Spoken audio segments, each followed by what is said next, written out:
En Afrique de l'Ouest, ils font partie de ces peuples au passé glorieux. La communauté soninké a fondé l'un des premiers empires de la région, celui de Ouagadougou. Aujourd'hui, ses descendants entendent protéger cette histoire. Djadji Soumaré, président de l'Association pour la promotion de la langue et de la culture soninké, est l'invité de votre rubrique Diaspora. Bonjour. Bonjour Madame Lopi. Alors, vous êtes arrivé assez jeune en France. Vous avez passé une grande partie de votre vie hors de votre pays d'origine. Est-ce que vous pouvez en quelques mots nous dire votre parcours? Oui, effectivement, je suis arrivé en France le 24 décembre 1962. Ça fait plus de 56 ans. Et j'avais 18 ans. Donc ouvrier tout court, ouvrier agricole. Et arrivé en France, j'ai commencé d'abord par être ouvrier fondeur à la Courneuve. Et ensuite, j'ai été aidé à suivre les cours du soir jusqu'à passer mon premier certificat d'études. Et j'ai continué, j'ai fait 18 ans de cours du soir et qui m'a permis d'arriver au diplôme supérieur de comptabilité. Autrement dit, j'ai fini expert comptable. Un joli parcours. Vous êtes du coup à la tête de l'association depuis depuis plus de 30 ans, même d'ailleurs depuis 38 ans.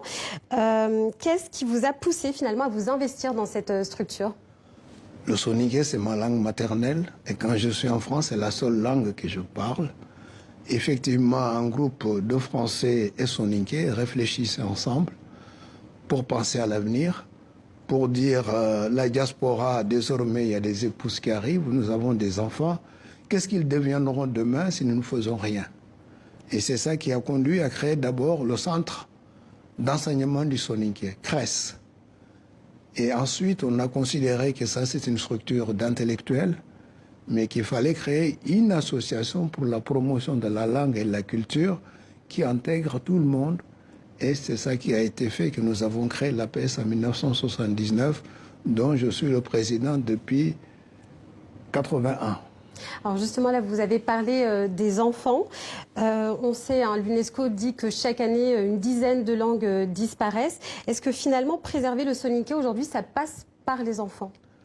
Absolument, absolument. Je crois que le travail de l'APS aujourd'hui, c'est de préparer la relève, et surtout travailler sur les dispositifs qui permettent aux soninké, les jeunes, de s'intéresser à leur langue maternelle.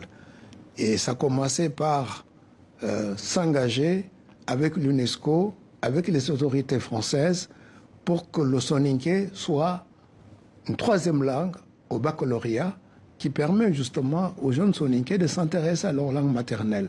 Cela a reconnu un certain nombre de langues africaines en France, notamment le Wolof, où le soninké est plus majoritaire, au Bambara, au Peul, alors que le soninké dépasse toutes ces populations. Pour quelle raison cet acte n'a pas été posé par un État africain, alors que les soninké sont dans 6 États d'Afrique?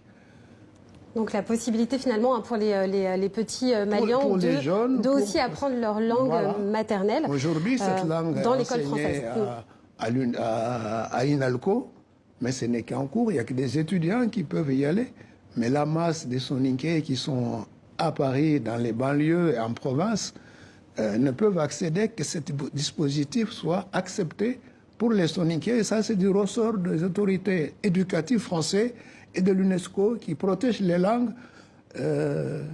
J'espère que le message sera entendu. Alors, faire rayonner la culture soninké, ça passe aussi par sa diaspora, notamment en France, qui est très importante. Quel attachement ont les Maliens de France à cette culture? Très attachés à cette culture. Vous pouvez voir rien que par leur vestimentaire et également l'alimentation.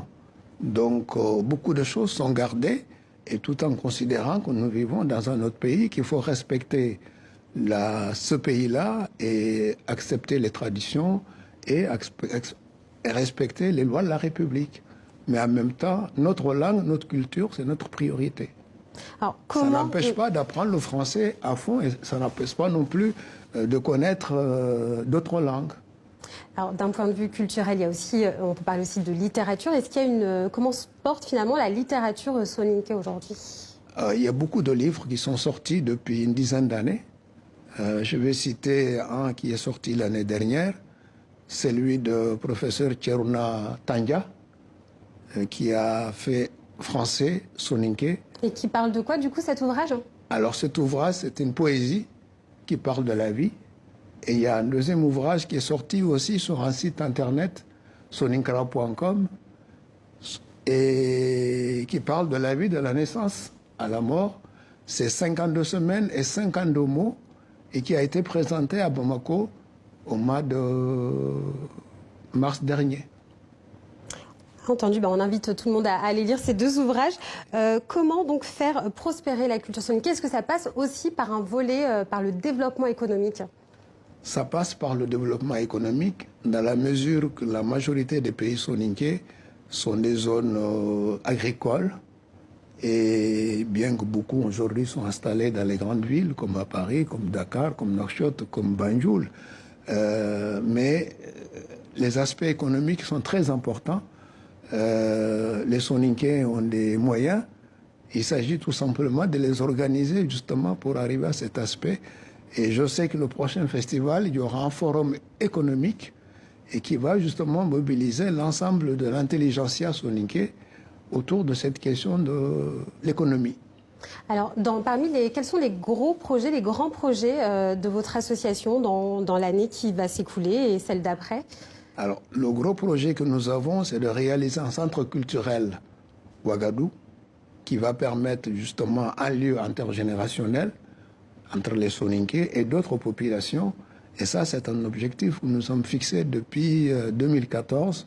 Et on arrive à une phase de réalisation et on a besoin des appuis et d'aide des pouvoirs publics. Ce lieu, finalement, il prendrait forme où? En France, au Mali? En France. En France. On souhaite que ce soit la ville de Saint-Denis où la PSI est depuis 40 ans et où les rapports avec les autorités municipales sont parfaits. Et on souhaite que ça soit dans la ville de Saint-Denis où il y a des espaces et que cela est possible. Maintenant, si ce n'est pas possible, il y a d'autres territoires qui nous proposent, tels que Bobigny, tels que Rony. Mais le bureau souhaite que ça reste dans la ville de Saint-Denis. Alors, toute autre question, quel regard portez-vous sur la situation sécuritaire dans votre pays, le Mali? Au Mali, c'est triste. Effectivement, on a pensé que depuis l'intervention Serval, les choses allaient s'arrêter là. Malheureusement, depuis 2012, on est en 2019, ça dure et ça se détériore encore. Une grande partie qui est encore occupée où l'État n'est pas présent, ça nous inquiète tous. Quand je suis allé à Bamako le 2 mars, mon discours a été justement, il faut l'union sacrée, il faut l'unité, qu'on arrête de se taper dessus, il faut tous ensemble pour que le Mali, on sauve le Mali, qu'on sauve la nation.